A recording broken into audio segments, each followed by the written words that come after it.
코드이그나이터와 PHP7입니다. 제가 이제 코드이그나이터란 무엇인가 해서 간략하게 설명을 한번 드릴 거고요. 그 다음에 이제 PHP7과 코드이그나이터가 어떻게 연결고리를 또 가지게 될 건지에 대해서 설명을 드릴 겁니다. 일단 저에 대해서 소개를 드리면, 저는 코드이그나이터 한국 사용자 포럼의 운영자고요. 제가 2009년도부터 이 포럼을 운영하기 시작해서 지금 이제 16년까지 한 7년 정도 운영을 하고 있습니다. 주로 하는 일은 이제 매뉴얼 번역해서 답변들을 공부하고 있고, 그다음에 질문 답변 사이트들을 운영하고 있습니다. 그래서 작업하시면서 문제가 생기거나 했을 때 질문 올려주시면 거의 2시간 안에 해결되는 그런 사이트를 지금 운영하고 있고요. 일단 오늘 SE콘이 사실은 라라벨을 주축으로 하는 인데, 제가 이제 다른 프레임워크를 사용하는 하지만 이제 PHP7이라는 것에 들어가면서 어떤 통합 비슷한 것들이 이제 이루어지게 되기 때문에 그거에 대해서 설명을 드리기 위해서 제가 이제 오늘 강의에 참석하게 됐습니다. 코드이그나이터에서 간단하게 설명을 드리면, 코드이그나이터는 사람들이 처음에 이제 부르기도 좀 약간 애매한 부분들이 있습니다. 근데 이거 나눠보면 코드와 이그나이터를 합쳐놓은 겁니다. 그래서 개발을 하기 위해서 조금 더 저마자 역할을 한다는 그런 개념을 만들었던 것 같고요. 그리고 로고 자체도 불꽃 모양으로 되어 있습니다. 그래서 이걸 쓰게 되면 좀 개발하는 속도를 많이 낸다던가 뭐 하여튼 그런 개념으로 이제 만들어져 있고요. 초기에 이렇게 출시했을 때 굉장히 가파른 상승 곡선으로 해서 조회도가 많이 올라갔고, 한 2년 전까지만 해도 굉장히 핫한 프레임워크였는데, 어느 순간에 이제 약간의 좀 문제가 생긴 그런 프레임워크가 됐습니다. 근데 현재로서는 아직까지는 쓰는데 이상은 없고, 다음 장에서 이제 제가 설명드릴 어떤 PHP 7의 어떤 기본적인 사용법에 대해서 이제 된다 안 된다 그런 것들에 대해서 좀 말씀을 드릴 겁니다. 코드이그나이터는 PHP4부터 지원을 했고요. 지금 PHP7까지 정상적으로 지원이 되고 있습니다. 그래서 코드이그나이터의 구조를 보게 되면, PHP4일 때 OOP를 지원하기 위한 어떤 그런 형태로 만들어졌다 보니까 디스라는 객체를 사용해서 디스로드 이런 형태, 디스로드 뷰라든가 디스로드 모델이라든가 이런 형태를 지금 사용하게 됐고요. 나중에 이제 설명을 드리겠지만, 이 사용법들 자체가 사실은 어떻게 보면 진입장벽이 될 수 있거든요. 그러니까 라라벨도 마찬가지고 다른 프레임워크들도 마찬가지고 자기만의 사용법을 갖고 있다는 것 자체가 어떻게 보면 진입장벽이 됩니다. 근데 이제 PHP7을 오면서 어떤 코드이그나이터 코어로 가면서 굉장히 이제 이런 디스에 대한 디스액체를 사용한다는 그런 것들이 없어졌어요. 없어지고 그냥 네임스페이스를 사용하는 형태로 전부 바뀌어버렸거든요. 그렇기 때문에 이제 사용자들은 정말 자기가 입맛에 맞는 프레임워크를 찾아서, 라이브러리는 서로 다른 라이브러리들, 특히나 라라벨에 있는 엘레펀트라든가 이런 것들을 코드이그나이터에 사용할 수 있고, 코드이그나이터에는 또 좋은 라이브러리가 있으면 그걸 그대로 또 다른 프레임워크에서 사용할 수 있는 이런 생태계로 지금 바뀌고 있는 겁니다. 일단은 객체는 OOP 구현하기 위한 어떤 방식으로 그렇게 만들어졌다라는 것이고요. 그 다음에 코드이그나이터의 큰 장점은 뭐냐면, 굉장히 느슨한 MVC 패턴을 가지고 있습니다. 프레임워크라고 한다 그러면 라우터라는 게 기본적으로 있어야 되고요. 뭐냐면 이제 주소에 대해 이제 파일이 매칭되는 구조, 컨트롤러 이제 매칭되는 구조와 그 다음에 MVC 패턴을 가지고 있어야 되고요. 그다음에 기본적인 라이브러리라든가 이런 것들이 있어야지 이제 프레임워크라고 보게 되는데, 코드이그나이터는 MVC 패턴에 대해서 굉장히 느슨합니다. 그래서 뷰 파일이나 이런 것들이 없어도, 그 다음에 모델이 없어도 그냥 컨트롤러만 가지고도 작동을 합니다. 이게 장단점이 될 수가 있죠. 제대로 배워서 쓰게 되면 정말 이제 좋은 툴이 되는데, 이 느슨하다는 것은 사실은 처음에 모르고 들어오는 사람들한테는 굉장히 좀 독이 될 수 있는 부분들이거든요. 잘못 배우면 정말 이상하게 쓸 수밖에 없는 그런 이제 구조가 되는 거고요. 근데 이 느슨하기 때문에 반대 구조적으로 이제 어떤 장점이 있냐면, 개발자가 거기에 개입할 수 있는 것은 굉장히 많아졌습니다. 그래서 내가 원하는 대로 프레임워크를 주무르면서 작업을 할 수 있는 그런 환경이 되거든요. 그래서 이게 저는 항상 강의할 때 보면 이제 양날의 검이라고 얘기를 합니다.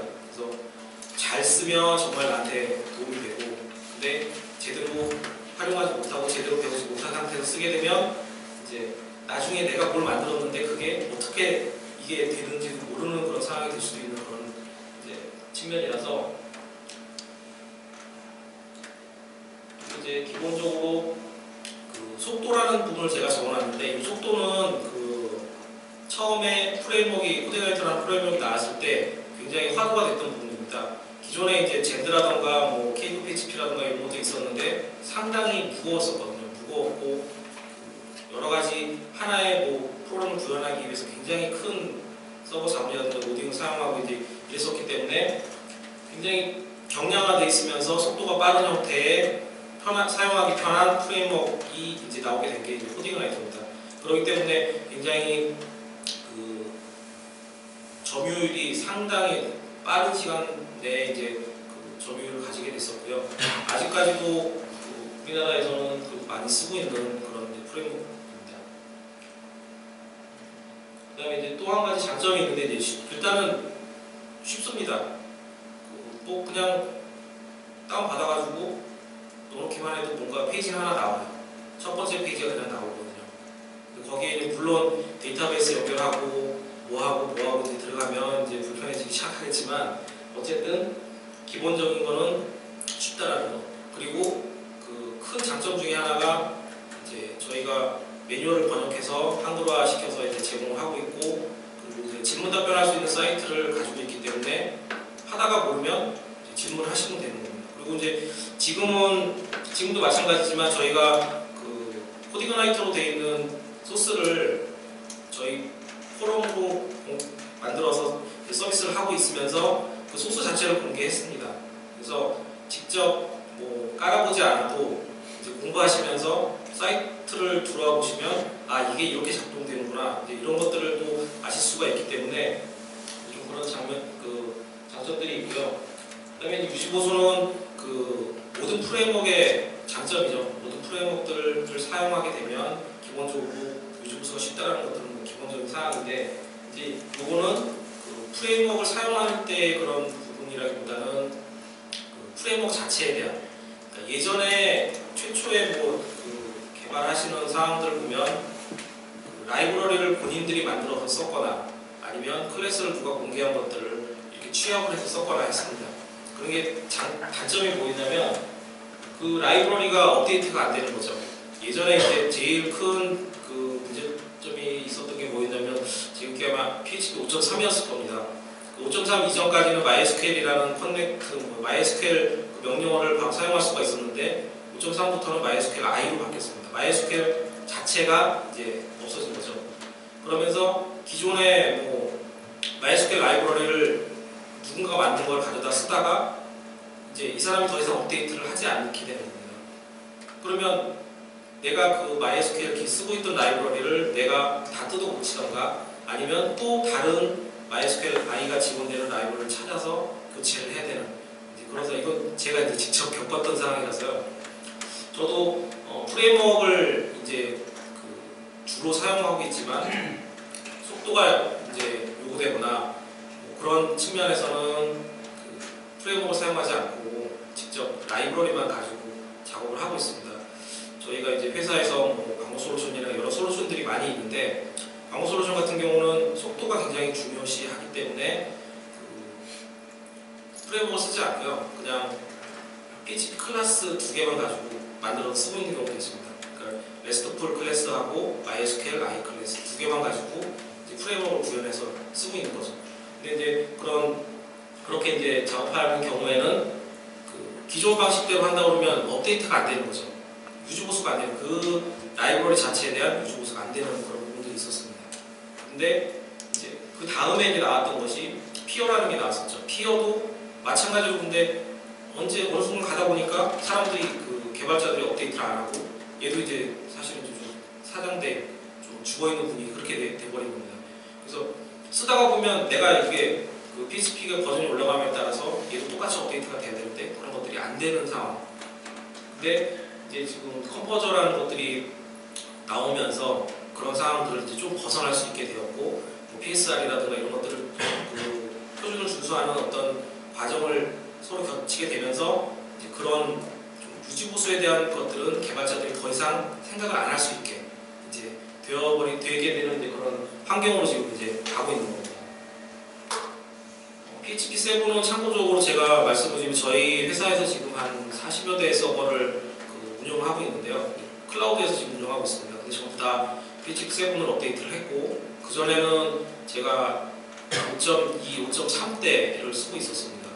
근데 그 서버에서의 기존 성능하고 7으로 올렸을 때 성능하고 수치적으로 보면 지금 뭐 최소 5배 정도 나온다고 얘기를 하는데 이제 그게 뭐 기본적으로는 그 어떤 연산을 하거나 어떤 작동을 하느냐에 따라 좀 달라지겠지만 제가 체감하는 지금 성능은 저희 지금 프로젝트에서는 최소한 3배 정도 나옵니다.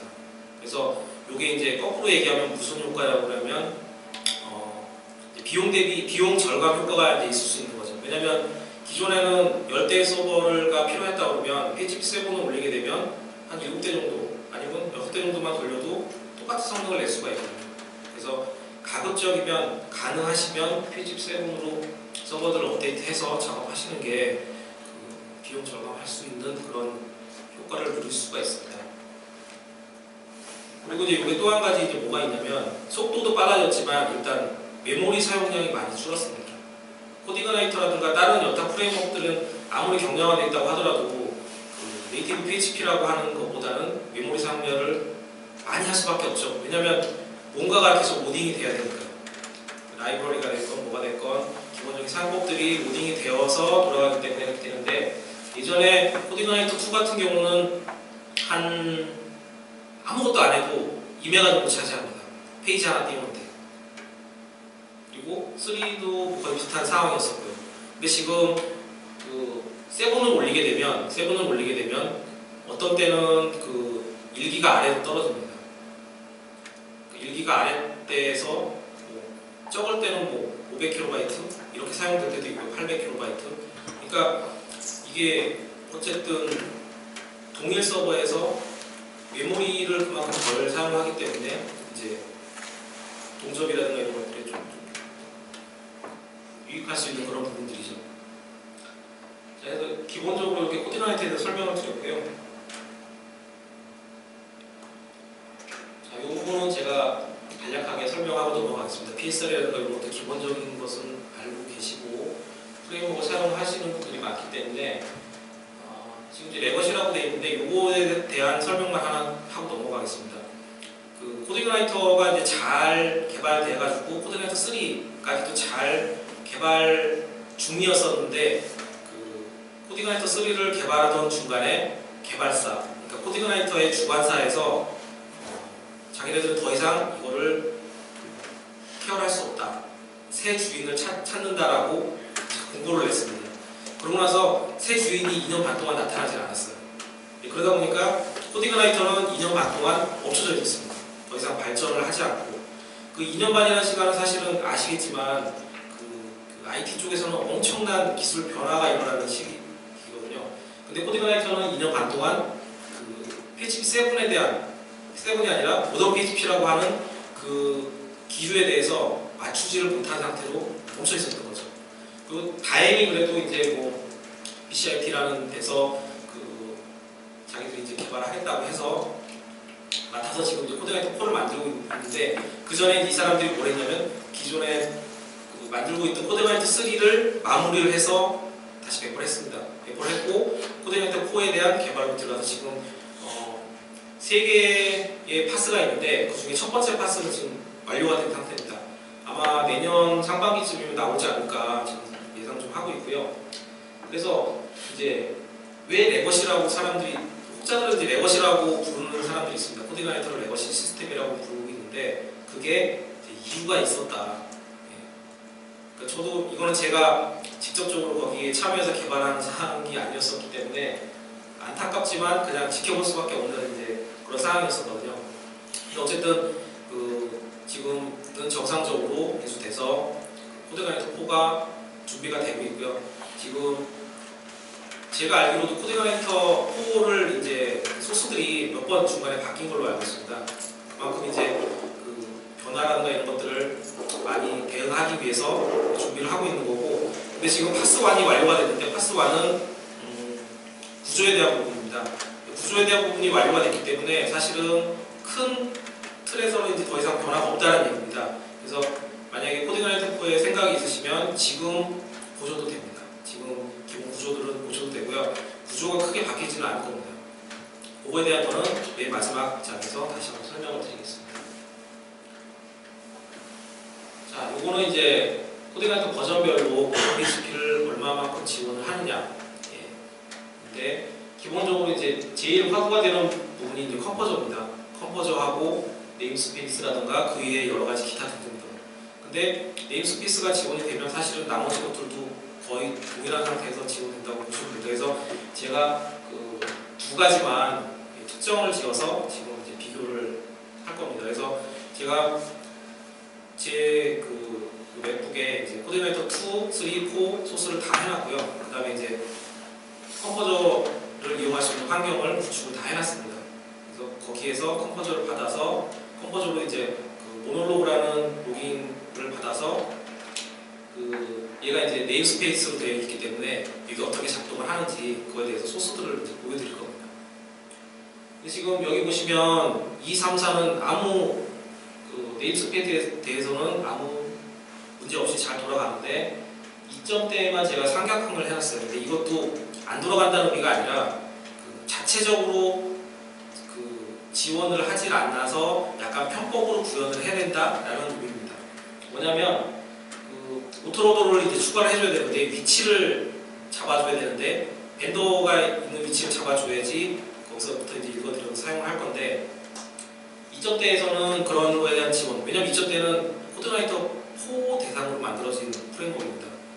그런데도 불구하고 어쨌든 이제 인덱스 파일들을 이제 열어보시면 그 안에 이제 맨 밑에 보면 코드라이터 거의 선언하는 부분이 하나 있는데 지금 이 부분입니다.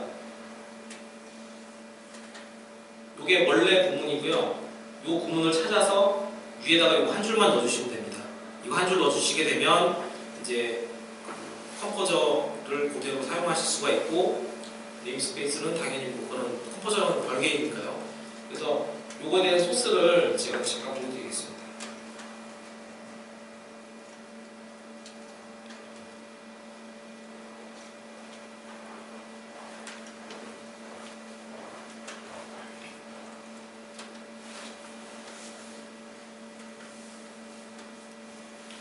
자, 이렇게 정리해놨습니다. 코드라이터 2, 3, 4 그리고 로깅 테스트를 위해서 로고 이렇게 하나 만들어놨고요. 이 벤더는 제가 컴포저 설치를 해서 그 모놀로그를 하나 받아놨습니다.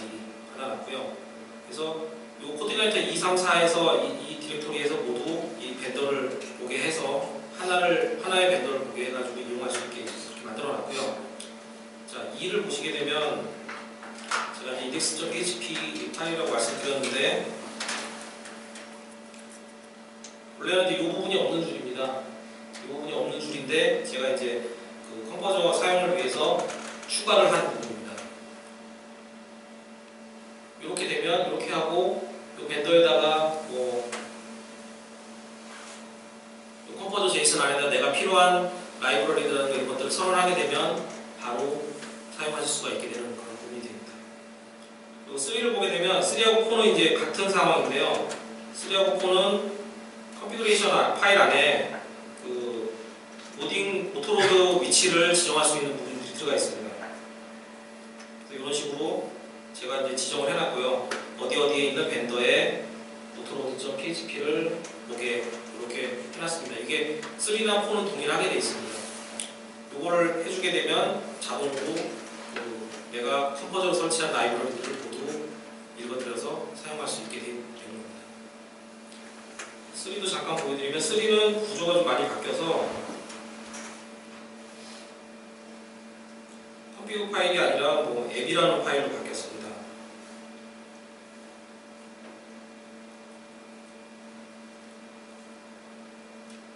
자, 여기도 일단 선언한 위치는 동일하게 해놨고요. 제가 원래는 그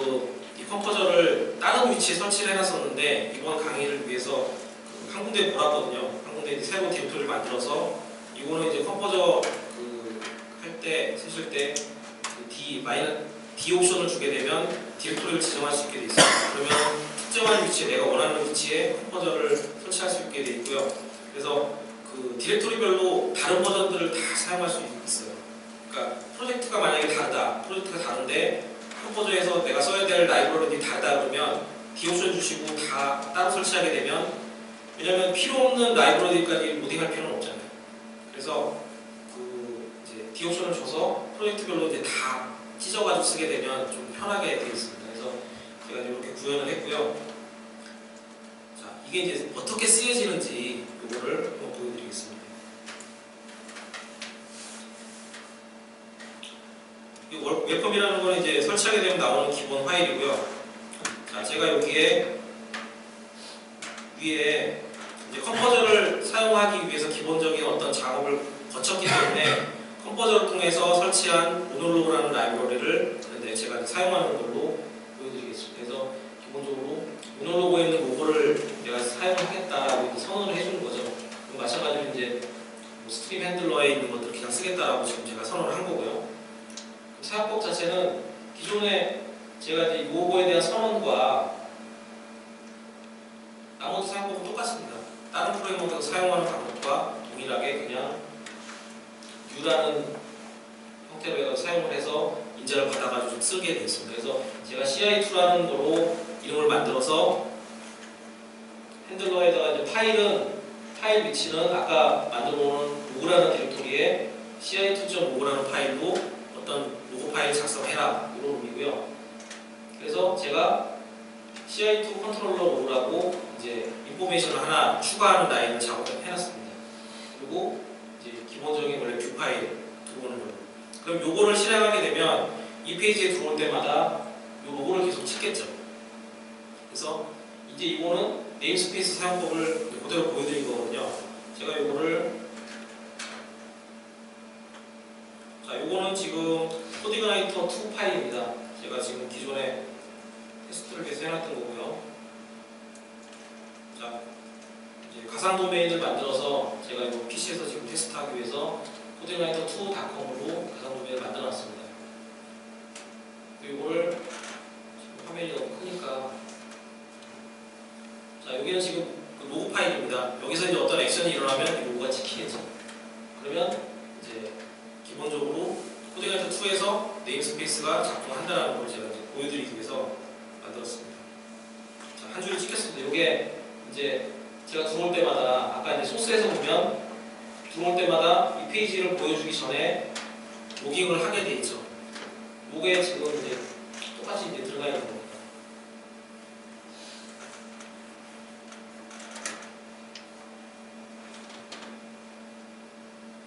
그래서 이런 식으로 코딩라이터2 컨트롤 로그가 지금 하나가 찍혔습니다. 자, 그리고 이제 2에서는 작동하는 걸 봤으니까 이제 3로 한번 가보겠습니다. 3도 똑같습니다. 사용법은 똑같아요. 왜냐하면 이거는 네임스페이스 사용법은 뭐 PHP 사용법이기 때문에 사실은 바뀔 수가 없는 거죠. 동일하게 선언되어 있습니다. 선언되어 있고 구문도 똑같습니다. 다만 이제 구분하기 위해서 파일명하고 코딩라이터3 컨트롤러에서 작동했다라는 것만 보여드리기 위해서 이렇게 되어 있습니다. 그리고 여기 지금 제가 주석 처리를 해놨는데 이거는 뭐냐면 모델에서 작동한다는 걸 보여드리기 위해서 이거는 이제 주석 처리를 해놨습니다. 이거를 풀게 되면 로고가 2개가 찍히게 됩니다. 모델에서 작동한 로고 하나, 컨트롤러에서 작동한 로고 하나, 이런 식으로 찍히게 되어 있고요. 참고로 그 기본 소스는 나중에 제가 저희 포럼에 그 강좌 게시판에다가 다 압축해서 올려놓을 거니까 관심 있으시면 들어와서 보시면 되고요. 요 강좌 맨 마지막 장 그 참고 쪽에 제가 그 URL을 적어놨습니다. 그래서 강의한 보시고 관심 있으시면 들어가서 받아보시면 됩니다. 3를 이렇게 만들어놨습니다. 똑같습니다. 사용법은 똑같기 때문에. 그러면 이게 작동을 어떻게 하는지, 자, 요거는 보시면 CI3입니다. CI3 로고고요. 제가 또 3를 작동하게 되면,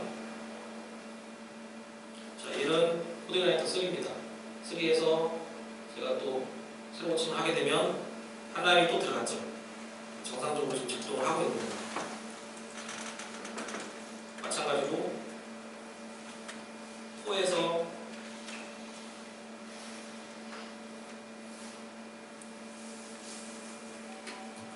코드 똑같습니다. 더 바뀔 이유가 없고요. 그러니 이런 것들은 코드이그나이터의 컨트롤러를 사용하기 위한 컨트롤러라든가 모델이라든가 이거 전부 다 네임스페이스로 되어 있습니다. 그렇기 때문에 미리 이제 이렇게 선언을 해주고 이 선언을 해줬기 때문에 얘는 코드이그나이터의 컨트롤러를 쓰겠다 해서 그냥 컨트롤러라고 쓰게 되는 경우입니다.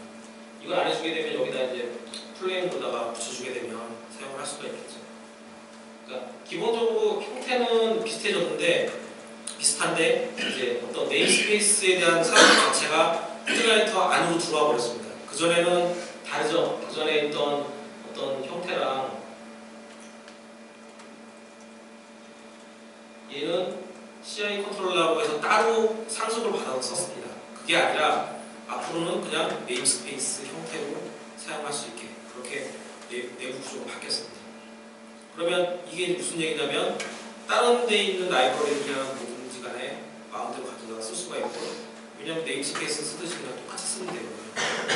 그리고 마찬가지로 우리 내부에 있는 코드이그나이터 내부에 있는 라이브러리들도 똑같이 다른 프레임워크에서 사용할 수가 있는 겁니다.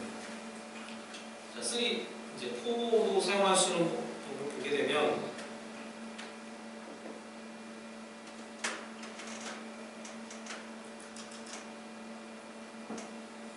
자, 근데 4는 조금 많이 바뀌었습니다. 뭔가 좀 그래픽이 들어간 것 같고 이제 보여지는 게 조금 바뀌었어요. 그리고 4에서는 그 프로파일러라든가 그다음에 이제 디버깅이라든가 이런 것들이 굉장히 많이 강화됐습니다. 그래서 이따가 비교해서 보여드릴 건데요.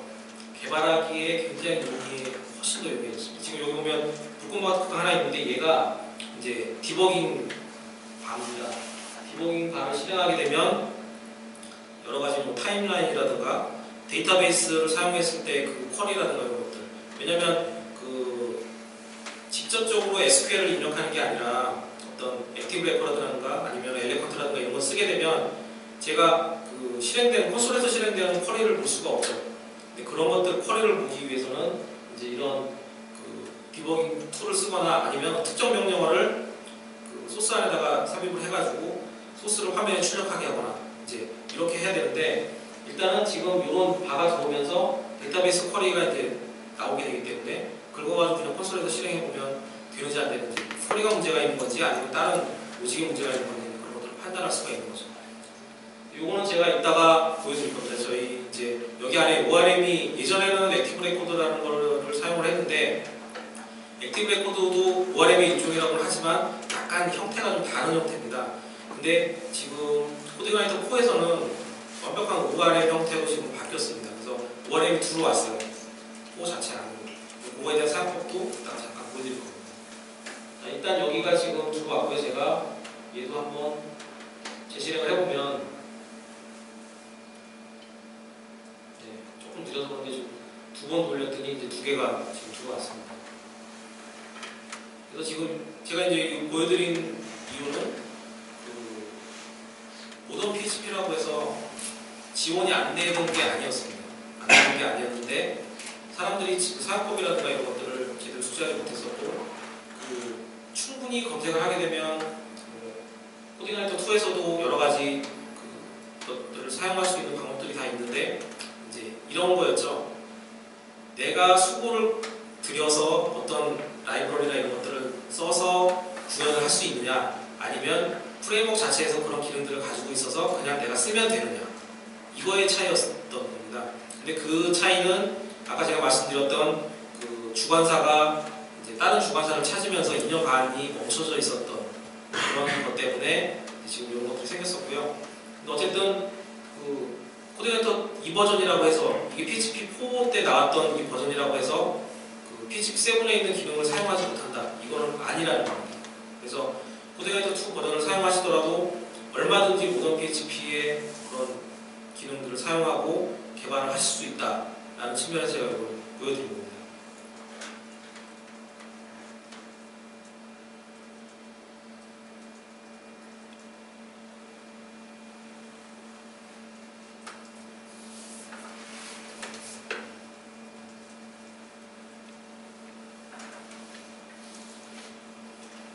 자, 여기 이제 마지막 장인데요. 코딩커넥터 4는 아까 이제 잠깐 말씀드렸지만 세 가지 파트가 있었는데 그 중에 첫 번째 구조에 대한 부분이 지금 완료가 됐습니다. 그래서 계속 공개가 되고 있고요. 여기 보시면 레포지토리가 있는데 그 레포지토리 가시면 코딩커넥터 4 소스를 그대로 이제 받아서 사용하실 수가 있고 이거 자체도 컴포저에 올라가 있습니다. 그래서 컴포저에 올라가 있는 소스들 그대로 받아서 사용하시면 되고요. 지금 제가 로드맵을 올려놨는데 이 로드맵들은 제가 잠깐 보여드리면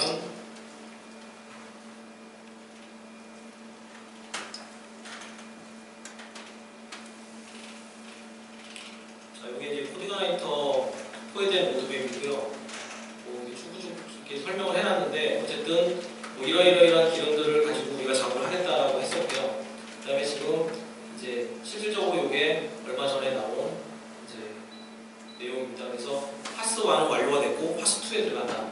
파스 1에 관련되어 있는 기능들이 이겁니다. 지금 뭐 PSR4를 지원한다든가 뭐 오토로드라든가 로깅, 그 다음에 뭐 리퀘스트 리스폰스 부분. 예전에는 이게 라이브러리 안에 종속돼 있어가지고 그 리스폰스라든가 그 리퀘스트를 처리하기에는 약간 좀 부족한 면이 좀 있었는데 이번에는 이게 다 따로 떨어져 나왔습니다. 그래서 제어하기에 좀 더 편한 그런 형태로 되어 있고요. 라우팅이라는 건 기본적인 거고, 아까 제가 이제 구조에 대한 걸 말씀드렸는데 라우팅이라든가 컨트롤러 모델, 데이터베이스 레이어, 이런 시큐리티라든가 세션, 뷰, 이거는 기본적인 구조이기 때문에 이거에 대한 작업이 다 끝났습니다. 그렇기 때문에 소스를 받아서 한번 분석을 해보셔도 나중에 이제 정식 버전이 나왔을 때 이거를 뭐 새로운 프로젝트에 도입을 한다던가 이런 것들 고민을 하실 때 미리 한번 보시고 하실 수가 있습니다. 지금 그 나머지 남아있는 부분들은 헬퍼라든가 캐싱 이메일 이런 라이브러리에 대한 부분들, 라이브러리도 굉장히 많이 주셨어요. 왜 그러냐면 다른 쪽에 있는 그 다른 프레임워크에 있는 것들을 그대로 갖다 쓸 수가 있기 때문에 정말 필요하다고 생각되는 부분들만 남겨놓고 나머지 라이브러리를 전부 다 지워버렸습니다. 제가 알기로는 기존의 라이브러리가 한 거의 30개 정도 가까이 돼 있는데 그 중에서 상당 부분이 많이 빠졌습니다. 빠지고 지금 남아있는 게 이 정도 남아있습니다. 그리고 지금 파스 1에서는 그 데이터베이스가 MySQL i하고 포스트그레 이 두 가지만 지금 작업이 되어 있는데 2에서는 나머지에 대한 오라클이라든가 이런 MS SQL이라든가 이런 것들에 대해서 지원이 들어갈 거고요. 요거 2까지 사실 끝나고 나면 3는 사실은 이제 뭐 그냥 일반적인 공간이라든가 그런 것들이기 때문에 사실은 2가 끝나고 나면 실사용을 해도 큰 문제는 없다고 보여집니다. 제가 이번에 이제 코딩커넥터 그 전에 처음에 로드맵이라 나왔을 때는 그냥 그냥 그랬거든요. 근데 이제 이 첫 번째 파스가 끝나서 구조에 대한 것들이 나왔기 때문에 저도 이제 이걸 다시 한번 뜯어보게 됐고요. 그 구조를 보면서 이제는 좀 재밌어졌구나. 더 예전에 개발 환경과는 좀 다르게 재미있게 개발할 수 있겠구나. 이런 것들을 좀 느끼게 됐고요. 그래서 원래는 이제 이 강의를 준비했던 게 연기가 됐는데 PHP 페스트라고 2년에 한 번씩 진행되는 행사가 있습니다. 우리나라에서 PHP에 관련돼 있는 어쨌든 강의를 진행을 하는데 그게 원래 올해 11월 달에 열리기로 했었는데 내년 봄으로 연기가 됐습니다. 그래서 근데 거기에서 강의하려고 준비했던 내용이었는데 어쨌든 뭐 기회가 돼서 멕시코에서 좀 강의를 하게 됐고요. 일단은 다시 좀 돌아가 보겠습니다.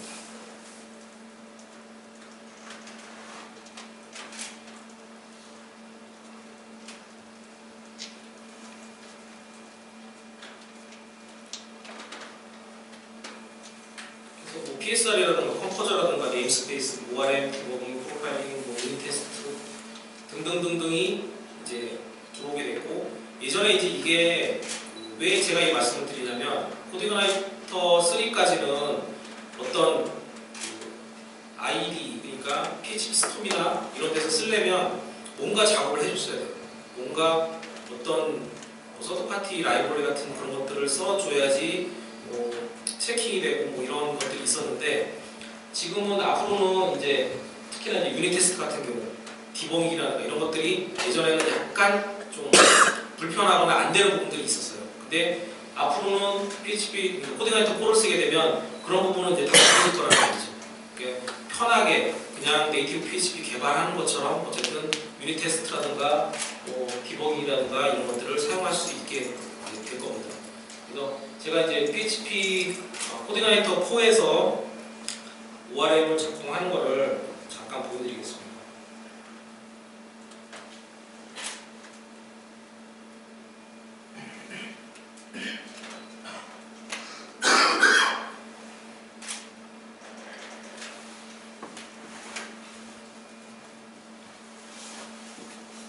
자, 이 소스를 보시면 여기 보시면 따라 두 줄이 있습니다. 따라 두 줄이 있는데 이게 뭐냐면 그 유저라는 테이블에서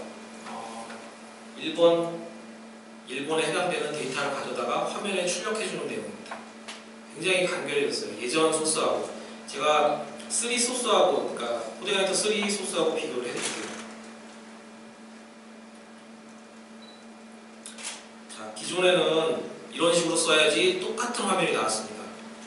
제가 이제 프로파일러를 켜야 됐고요. 여기 프로파일러입니다. 그 다음에 데이터베이스 로딩을 하고 모델 로딩을 하고 이 모델에 대해서 그 특정 함수를 불러서 화면에 출력하는 형태. 이게 예전 코딩라이터의 사용법이었습니다. 그러니까 디스 객체를 사용해서 로딩을 해주고 뭐 이런 사용을 하고 이런 사용법이었는데 이게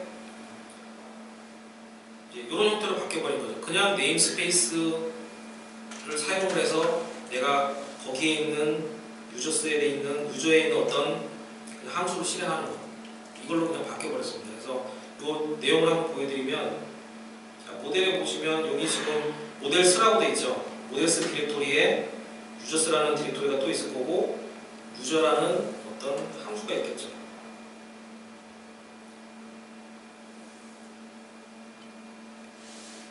자, 여기 보시면 모델스 디렉토리에 유저스에 유저라는 파일이 하나 있습니다. 이 안에 보면 그냥 코딩라이터 모델인데 어떤 테이블은 내가 뭘 쓸 것이고 기본적으로 프라이머리 키는 뭐고 이런 정보들을 선언해 놓게 되어 있습니다. 이거는 기본 정보고요. 그 다음에 아무 다른 건 없어요. 쿼리도 없어요. 쿼리도 없고 단순하게 그냥 find 1 이렇게 되어 있습니다. 이제 ORM이기 때문에 이렇게 되는 거죠. 기존에 ORM이 아닌 상태에서 액티브 레코드라고 하면 제가 쿼리를 작성을 해야 됩니다. 자, 여기서 다시 3의 쿼리 소스를 보여드릴게요.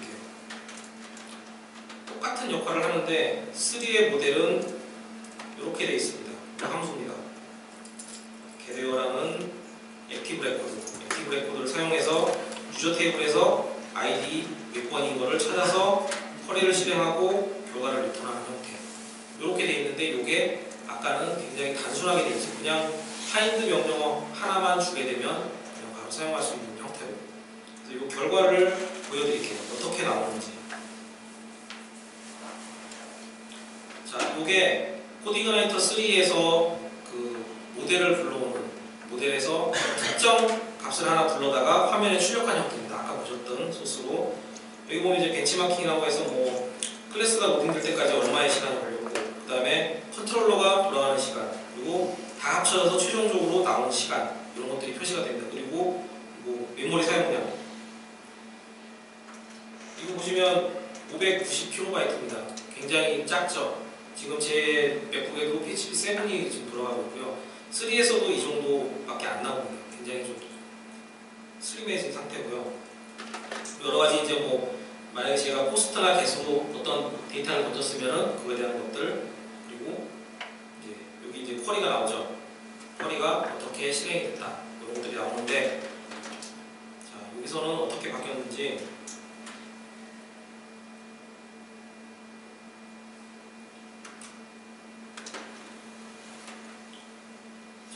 제가 지금 그냥 딸랑 두 줄 썼는데 어쨌든 뭔가 작업은 돼서 나왔고요.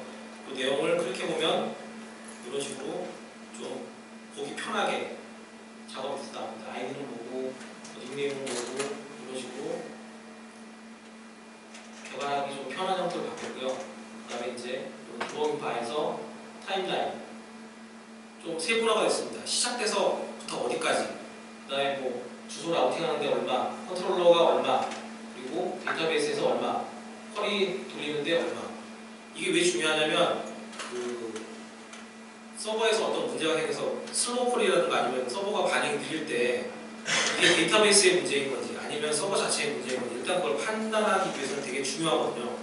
이런 것들이 없으면 이게 콜이 문제인지 아니면 서버 문제인지 판단할 수가 없어요. 판단하기 힘들죠. 근데 여기서 만약에 쿼리는 없는데 혹시 컨트롤에서가 사실은 더 시간을 많이 잡아먹겠죠. 이런 것들을 판단할 수 있는 그런 근거가 되는 거고요. 데이터베이스 들어오면 이렇게 실행되어 있는 쿼리가 출력이 됩니다. 그래서 제가 로고는 안 켜놨기 때문에 로고는 아까 이제 모노로그를 사용해서 로고를 지금 쓰고 있는 형태로 바꿔놨고요.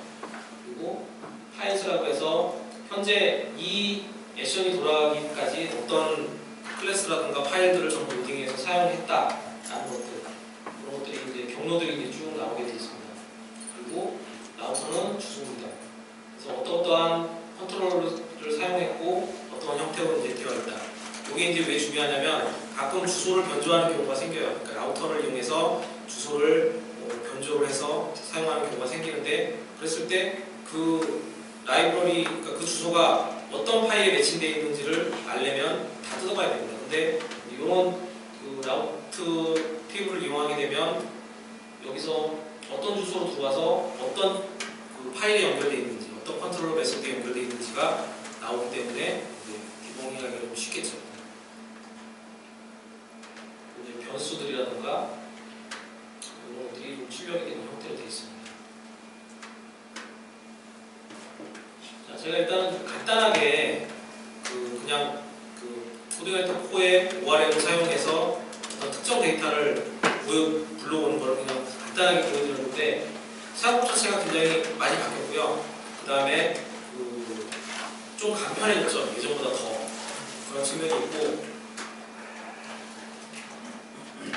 근데 이제 이게 그 단점이 하나가 뭐가 있냐면 코딩라이터 코어로 오면서 사고 자체가 되게 많이 바뀌었습니다. 아까 말씀드렸다시피 기스 객체를 사용하는 부분들이 다 사라지는 않으세요. 조금 남아있는데 거의 사라졌다고 보시면 되는데 그렇기 때문에 사고 자체가 바뀐 거예요. 그래서 기존에 있던 코딩라이터 2, 3 프로젝트들을 코딩라이터 코어로 컨버팅하는 건 사실은 좀 의미가 없습니다. 의미가 없을 것 같고 특히나 좀 규모가 작다 그러면은 내가 해서 쓰겠다 돈을 말리지는 않는데 규모가 큰 프로젝트를 코딩라이터 코어로 옮겨가는 거는 사실은 힘듭니다. 그래서 그거는 저도 하지를 않을 거고 저도 지금 저희 사무실에서 운영 중인 프로젝트들은 2, 3 이렇게 혼재되어 있거든요. 근데 기존에 있던 프로젝트는 코로 하지 않을 겁니다. 앞으로 새로 생길 프로젝트만 코딩라이터 코로 바꿔서 갈 거고요.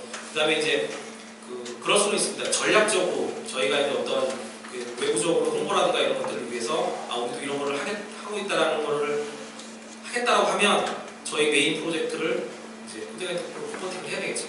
근데 그거는 거의 리팩토링의 뭔가는 아마 수준이 될 거라고 저는 판단이 됩니다. 그래서 되도록이면 좀 이제 안 할 생각인데 어쨌든 새로 나오는 프로젝트들은 이제 코딩라이터 코를 이용해서 개발을 하겠다 생각을 드렸습니다.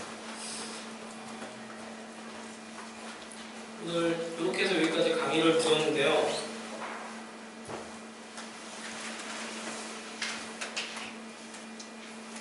네, 마지막 장이 뭐 질문 시간 더 혹시나 있으시면 제가 받을 거고요. 저희 이제 참고할 만한 그런 링크들을 넣어놨습니다. 저희 한국 사용자 포럼에 주소하고 그 다음에 이제 요거는 제가 코딩라이터 7 기존에 5.2나 5.3에서 7으로 업데이트 했을 때 그 스크립트들하고 주의할 점들하고 이런 것들을 따로 정리해 놓은 글입니다. 그래서 뭐 참고하시면 될 것 같고 그리고 제가 요거는 코딩라이터 책으로는 아직 유일무이합니다. 우리나라에서는. 그러니까 제가 이제 그 책을 2013년도에 써서 지금 한 3세 정도까지 지금 나와 있고요. 그래서 코딩라이터에 관심이 있으신 분들은 뭐 이 책을 보셔도 되고 근데 지금 포가 나오기 때문에 포도 아마 포에 관련해서 제가 어떤 개정판을 내거나 아니면 새 책이 나오거나 둘 중에 하나가 될 것 같습니다. 이거는 이제 잠깐 저희 회사 소개를 좀 하는데 저희 회사는 채팅 솔루션을 만드는 회사입니다. 근데 그냥 웹에서 쓰여지는 게 아니라 카카오톡하고 네이버 톡하고 연동이 되어 있습니다. 그래서 고객들은 카카오톡에서 그냥 상담을 하면 되고요. 상담원들은 저희 메인 페이지에 있는 전문 상담 툴에서 상담을 로그인해서 상담을 하게 그렇게 되어 있습니다. 그래서 기존에는 웹에서 상담을 하게 되면 고객이 웹 상담을 하다가 떠나면 그 사람한테 다시 그거를 줄 방법이 없었어요. 지금 뭐 브라우저 푸시라도 있지만 그거는 뭐 특정 사용자를 위한 방법인 거고, 근데 카카오톡이라는 게 있기 때문에 언제든지 고객이 질문했다가 나중에 상담원이 답변을 하게 되면 그 카카오톡으로 고객 카카오톡으로 바로 날아갑니다. 그러면 이제 상담이라는 것들이 이제 떨어지지 않고 잘 연결될 수 있는 그런 구조가 됐거든요. 뭐 회사에서 제 기준 회사에서 어떤 상담에 관련된 것들을 이제 뭐 텔레마케팅이나 이런 것들을 운영하고 계신다 그러면 한 번쯤 보시고 하시면 좋을 것 같습니다. 그리고 이제 시연 소스는 제가 아마 월요일쯤, 내일이나 월요일쯤 해서 이 게시판에 제가 이제 올릴 예정입니다. 그래서 관심 있으신 분들은 다운로드 받아서 한번 내용을 비교해 보시면 좋을 것 같습니다. 자, 혹시 질문 있으신가요? 네, 오늘 네. 프로파일에서 약간 네. 웹이요? 기호가 거기 파일에 회색이 있고 파일 회색이 있고 검정색이 있는데 차이점. 이거는 제가 아직 파악을 못했습니다. 요거는 제가 강좌 게시판에 해서 올려놓겠습니다. 이게 어떤 차이가 있는 건지 저도 그냥 보기만 하고 넘어갔는데 무슨 상당히 좋으시네요. 뭔가 이유는 있겠죠. 네. 요거는 제가 따로 해서 올려놓겠습니다. 다른 질문 있으신가요? 네, 그러면 강의 마치겠습니다.